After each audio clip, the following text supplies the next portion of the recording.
If you're still broke, it's not just about income.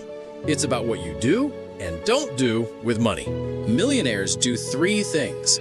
They track every dollar, invest consistently, and delay gratification. The average person spends without a plan, fares investing, and buys to impress, not to grow.